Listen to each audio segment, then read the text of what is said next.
watch and Theo Von? Huh? I have, yeah, I like him, yeah. I was on Theo Von. Maybe you saw it. Oh, were you? Right on. Yeah, I was after Candace Owens. I mean, that kind of stuff is... I think that kind of stuff is just distraction. It's distraction by the Republicans, really, where they're like, they constantly talk about that stuff. But is that putting food on your table? Is that putting money in your pocket? Well, no. How would you? Holy, that is so crazy. Are we swapped over? Yeah. Oh, hi. I'm looking at the chat to see if it's like... Is the audio good? I don't know, ask them.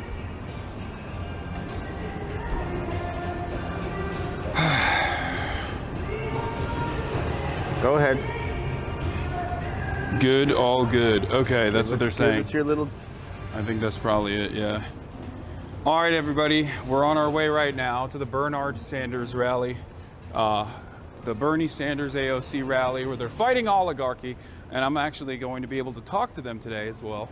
Do a little interview with them before the rally starts, but I think this is it. Yeah. Yes.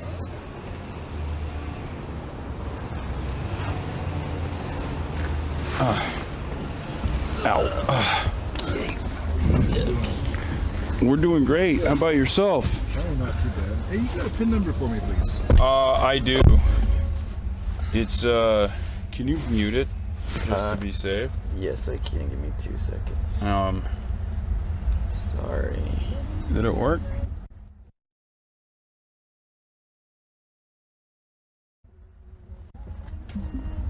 Perfect. You guys are going to the Craig Ranch Amphitheater. Yeah. It's okay. That's public, yeah. Yeah. All right. We're gonna be early. Really, what's the ETA? 53. 22 minutes. Yeah, 53. Nice. I have an ND filter because it's the middle of the day. I saw. Yeah. You guys here It's for the very WPPI? dark. I can turn it up. Or what? Are you here for the WPPI? What's that? Photography convention? No. Nope. Okay. Do you do photography? I do photography, yeah. Yeah, what kind of photography? Mainly stills. That's cool. Yeah. I've been for quite a... Went to the convention the other day, checked it out. Pretty neat. Yeah. What do you guys do? We are here for the rally, the Bernie rally. Bernie rally? Yeah, there's a Bernie rally today. Bernie Sanders? Yeah. Interesting. Yeah. You like Bernie? I know him. I don't like him. I don't dislike him. Mm-hmm. I just surprised that he's having a rally right now. Yeah, he's doing a, it's time to get up off our asses and get back to work rally to try to get people to, Wow. to try to get people to ensure that, yeah, he's like, he's got smoke for everybody right now. He's got smoke for the Democrats. He's got smoke for the Republicans. He's saying like we got to do more for the citizens, for the American citizens. And I feel like the administration doing some scary stuff in general with the administrative state and talking about this guy's talking about abolishing the Department of Education today. Mm-hmm. So, it's more of a critique on that and how to move forward, try to figure out a way to get out of the bind that we're in. Well, like when it comes to the Department of Education, what are they doing for us? Because I know this, the education, they're not helping the kids. What is it doing? What is the Department of Education doing? Yeah. There's a lot of stuff that it does, specifically for like disabled students, like setting. Cool. You need all that. There's a lot of funding that it. There's a lot of funding on the program, such as that one. There is, some kind of regulatory mechanism that it maintains over schools, so people aren't just like teaching random crazy shit. You know what I mean? In schools, stuff like that. Big part of it is also student loans, obviously. Mm-hmm. Trump is definitely keeping that part. He's not abolishing student loan debt, it seems. Well, I don't think he's going to get rid of helping kids get, special needs kids and stuff too. We'll see. He already cut a bunch of. They just passed a continued resolution that gave Trump the power to cut a bunch of these programs, like mental health programs that help people struggling with like mental health and things like that. So some of the challenges I see right now in all of it is that this last administration went through, and I mean, how much money is being spent on stupid stuff? But a lot of the stupid stuff, like a trans Sesame Street in Iraq. Why are we spending money on that? Yeah, you're talking about the USAID stuff. Huh? Yeah, but that's the thing is, if you're spending that kind of money, but the kids our school we test at the bottom of the barrel. How do we get that better? When you're spending that much money on it, and the United States kids are just dumb as a box of rocks compared to the majority of the other countries, and we spend more money than anybody. What's wrong with it? That's the question. How do we fix it? No, I agree. I think our education system is absolutely awful. The thing is, like, Trump always talks about Norway and talks about like China. He's like, these guys have so much better education than we do, right? And he's always talking about that. And it's like, those countries don't have private education. We do. They have a very different approach. They understand that the next generation must be properly educated so that we can have a competitive labor force. And I feel like we're moving in the opposite direction. If we want to fix education, I think the real solution is to make sure that we have a proper regulatory mechanism and no room for private schools or charter schools and things like that, and to bring up the public structure to resemble some of these other countries that have significantly better outcomes. Yeah. I know it sounds like a dream in America, but well, the other thing that you see right now is those countries you're talking about, like China and like Asians and stuff like that. It's not just the schools; it's the family unit is also that way. It's a big deal to be, educated and smart and take care of and the parents are on top of the kids to make sure that they study, and it's just normal for them. To where here in the U.S. it's just like, we're gonna go skateboarding today. Bye, Mom. Is your homework done? Oh, I'll do it later. I mean, so part of it's the family unit too. Sure, but you can't control. You can't like enforce culture, right?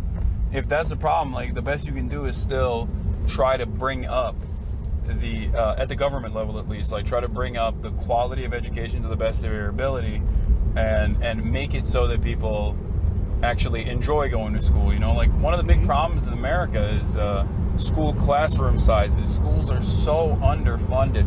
They got 40 students to a classroom.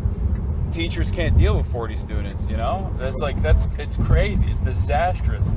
And when the product is bad, then the teachers are already overworked. They're not getting paid enough. And on top of that, they have to take care of 40 kids. Nobody wants to go to school. Nobody wants to pay attention. And then it reflects in the results. We're also more prone to pay a guy playing football or baseball millions of dollars. And that too, yeah. Crap about the people shaping our children. I mean, like my grandson, we have custody of him. He's here in the North District. When he first got there, he went and met, the teacher meetings and stuff. His math teacher, 122 kids for one woman. That's she has 3 classes, and she goes, well, at least he's in my class. And we're like, well, no. He goes, no. I'm physically in that classroom. She has his classroom where she's at. Then there's a camera that projects her onto 2 other classes. That's insane. Where they use aids to help. Yeah, no, that's unacceptable. And, that's so totally, utterly insane. But see, that's what I mean. Like, that's not happening in Sweden. That's not happening in Norway. Yeah. As a matter of fact, but Sweden, it's happening here. They and did in that. Vegas, that's the other parts that piss you off too. Because we get the federal, but we also have state funds. This place generates over $1 billion a month. Yeah. And you can't help the kids here? Yeah. Well, they built stadiums with that money, Mm-hmm. Yep. Yeah, exactly. I think our expenditure priorities are completely out of whack, and all of that serves the interests of corporations and the wealthy rather than like regular old citizens. Yeah. Oh, yeah, definitely. It's a big part of what Bernie talks about, I think, is basically like getting back to some kind of common sense, some kind of normalcy in the way that the government works. Because like the USAID funding stuff, when you talk about like, you know, Sesame, what is it, Yeah, Sesame Street, yeah. or whatever, like all that stuff it's pennies, right? Like it's nothing. As a matter of fact, like the Doge stuff that they were talking about, like Elon was coming out and being like, oh, you know, we were cutting $8 billion here and $10 billion there. Like there was an investigation that was conducted and they looked into like the actual dollar value of the things they cut. It's not even $1 billion. Like they were saying they were cutting, you know, hundreds of billion. They haven't even cut $1 billion in expenditures. Yeah. And the USAID funding got restored by the Supreme Court anyway. So it's the one area where like I don't even necessarily disagree all that much in terms of foreign aid and in terms of like where the money gets spent. But that's the one thing that the Supreme Court restored already. I'm more scared about the federal government layoffs because like there's a lot of people who are underemployed in this country. There's a lot of people who don't make enough money. There's a lot of people that, you know, don't have any benefits package because they're not like regular W-2 wage laborers with any protection whatsoever. And on top of that, you got the one like bastion, the last bastion of like middle class jobs in the federal government, and you're cutting that by the tens of thousands for no discernible reason. I'm like, things are going to start breaking, you know? Well, the interesting thing is with the first round of them was just saying you had to come back into the office, and they lost like 75 million of them, or some amazing amount, just by saying you have to come back to the office and work. No, they wanted to change the remote work structure back to like office, back to office work. Yeah. Which I don't really care about, to be honest. Like I don't really care if people work from home. I mean, I get to work from home. Depending on what it is. In my opinion, when it comes to work from home and stuff, I think you get more done in an office setting than you do sitting at home. But it also depends on what the career is. Yeah. You know, I mean, if you're just adding up numbers in a column, it doesn't matter where you do it at.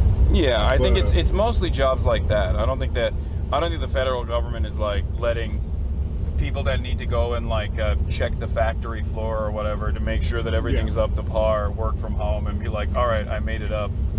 I'm doing regulation from my house. But then you get the guys who are sitting there, you know, they have their government job, but they're also working a second job because they're only doing a little bit of work on the government stuff. That doesn't make me happy. Hell, I lost my career when Biden took over. Wait, what did you do? I used to work in the oil and gas industry. Oh, you work in the oil and gas? Wait, so in Vegas or in Pennsylvania? Moved down? Oh, you did? Yeah. You worked in fracking? Not kind of. Well, we dealt with explosives on our end of it. We were the ones who put the holes in the casing in the earth. And then they would, if it's something that needs to be fracked, they would frack through our holes. If not, it's just where the conventional oil and gas comes through. So you're originally from Pennsylvania? No, I'm originally from Southern California, but for 22 years I worked in the oil and gas industry. Yeah, and then you moved to Pennsylvania for that. I lost my whole career, my whole life due to that. I lost all my pension, all of that over losing my job back when he took over. So what happened? Like the company did layoffs because they were worried? Most of ours was all federal work. 70% of what our company did was on federal lands. And once Biden took over, he didn't sign any federal land leases till like the last 3 months of his presidency. So when you make, I made a good wage and got taken care of. And it's funny because you drive a Tesla. Actually, I have to rent. I work 105 hours a week now, and I rent this. This is the only way I can survive. Yeah. Hey, I work 7/15s. So wait, why'd you rent a Tesla? Because there's no maintenance on them. Yeah. That makes sense. There's So I mean, tires and windshield wiper fluid. yeah. I mean, I started off with my Nissan Murano, but I put 114,000 miles and 11 months on it. And then you're talking about, within that, you're talking oil changes about every 10 to 12 days. You're talking transmission services and all that. Every time you do that, like the oil change is 2 hours for me. Yeah. By the time I go drive there, get it done, get back. But that's 2 hours I lose working. Yeah. So this, I have none. Yeah, no, for sure. About every 60,000 miles, I'll get new tires. Plus is a rent. You said your rent is, so I guess like worst case, the only downside from what I understand is that like if something goes wrong in a Tesla, it just like kind of bricks the car, so you have to just like send it in and you have to wait a long period of time to get it back. But since you're renting it, you just like rent another. I assume. Well, if something happened, I would just get a new car. Yeah. Yeah. No, and that's one of the nice things. I've never had that. I've never had that happen yet. I mean, I've had to switch in cars. Like I got almost 161,000 miles on this man. You know, I'll drive the crap out of this thing till it's done. Yeah.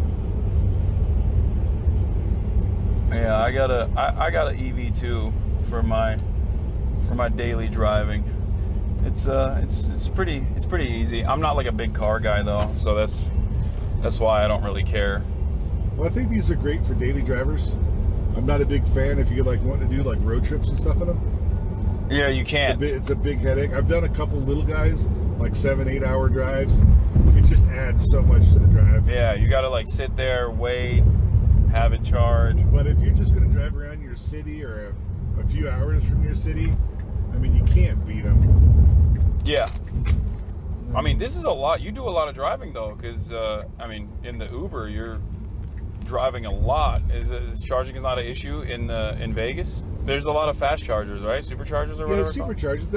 It's still a kind of a pain, but I've got it used to. Like, I will stop at lunchtime and go charge, and I'll go get lunch. Yeah. You know, so I kind of combine my time together with that. How long is the supercharging? How long does that take? Typically about 40 minutes is an average. Now in the summer it gets a lot longer, and I have to charge more often. Oh yeah, because you got the AC on.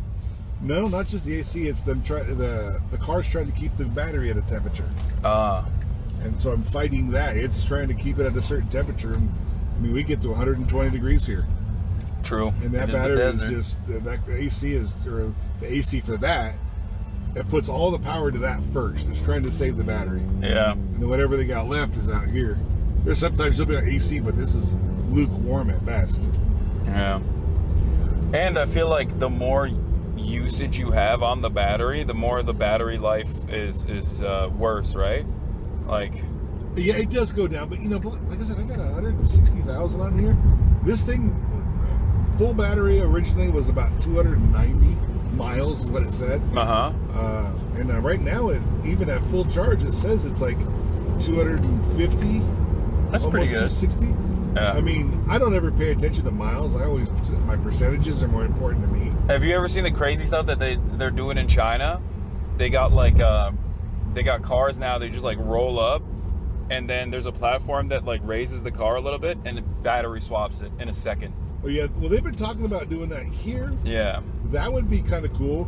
Something you could pull out and redo. Yeah, I think it's just like it's probably too costly for us, so we can't do it. You know. They just got to figure out what they got to do is they got to find some kind of they got to get their transfer rates down. They got to find a way to make it get into the battery quicker. You know, that's one of the biggest problems with these is just the time it takes.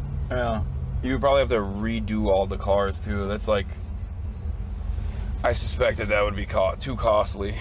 We don't do that.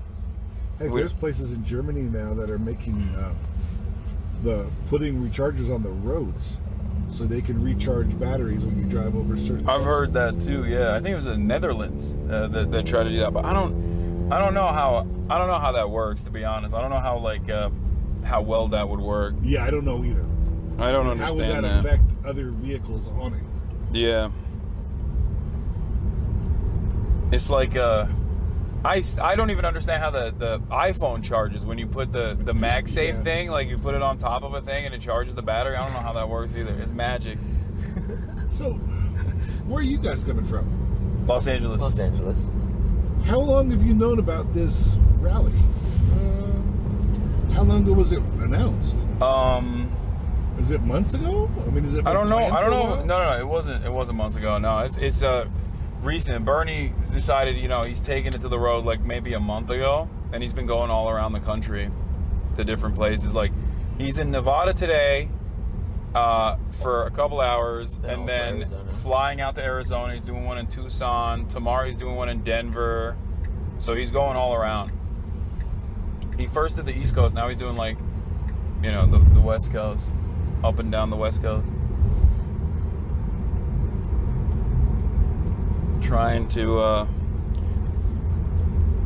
get people to be a little bit more agitated about all the things that are going on. Trump did it too. So Yeah. Well, Trump, the Republicans talk to everybody, mainly the podcasts. yeah, The thing is, you're a big podcast fan. oh, big podcast, yeah. Who do you watch? A lot. I watch Rogan and Theo John Vaughn? Ryan. Huh? You watch- I have, yeah, Yeah? I like him, yeah. I was on Theo Vaughn. Maybe you saw it. Oh, were you? Right on. Yeah, I was after Candace Owens. Okay, I'll look it up. Yeah, Yeah, but sandwich between Candace Owens and what's the guy from yeah, like Theo Vaughn. Righteous Gemstones? Yeah, he's a cool dude. No, but see, like even Rogan offered Kamala and Biden to come on there, Yeah. but they just wouldn't do it. What was it? I forget what it was, but like I think she should have done it. Yeah, it was a big mistake not well, to. that's the thing. Well, but the problem is with her, she was all scripted. That's the problem. She can't sit there and talk by herself for 3 hours. She's really good if she's got a script in front of her. But I don't even think she's really good when she's got a script in front of her. she was better with a script in front of her. Yeah, no, there's definitely a crisis of how disingenuous a lot of Democrats seem on camera, for sure. I think overall, though, I mean, it's also policies. Like they don't have any discernible policies, so then they can be humiliated by the Republicans so regularly. They'll say like, "Oh, you care about." Here, I'll give you an example. Like the ads about offering bottom surgery to transgender undocumented migrants, right? Like that was like a big thing.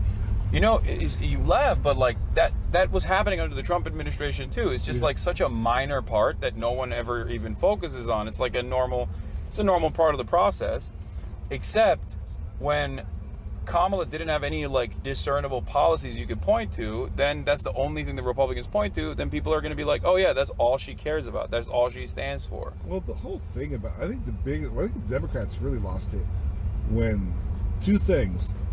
They went after the kids, and they couldn't even tell people what a woman was.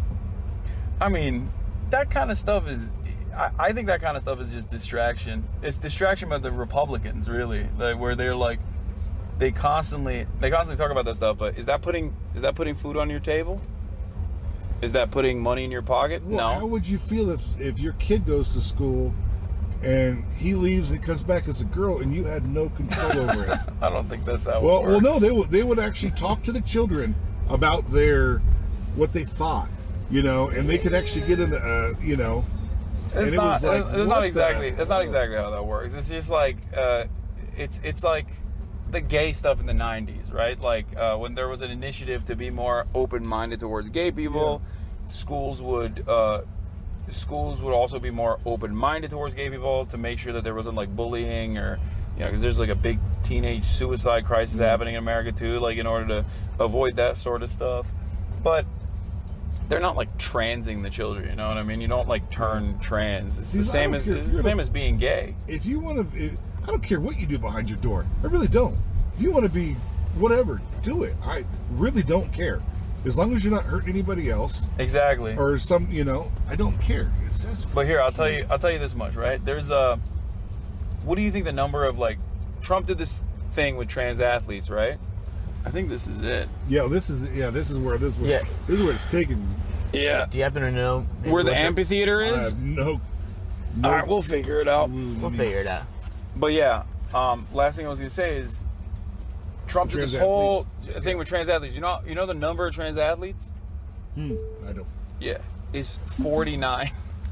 So I just remember seeing like what's her name get beat by a male on the thing, and I see the boxer get punched, and it's like yeah. Well, that's the thing. It's just like it's a distraction. Yeah. It's just like it's the Republican method of being like, we're not gonna do shit that actually puts more money in your pocket. So just focus on this. Gotcha. All right, have a good one, sir. Thank you. All right. All right, guys, have a good day. You too.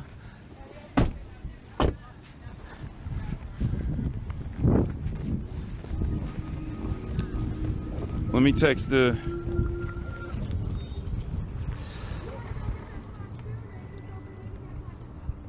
camera being used with your package streaming 4K. TVU doesn't downscale, so it's streaming 4K out. Is it a Sony? Oh, what was all that?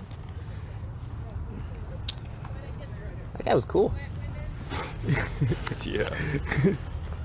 Hasan was about to defend Kamala with his life. Sorry. Is it effing? Oh, it effed, I think. But it's back. No. It effed and it's back now. Sorry for the shaky It effed for a second because of the setting change. Hi. You guys know where we're supposed to go?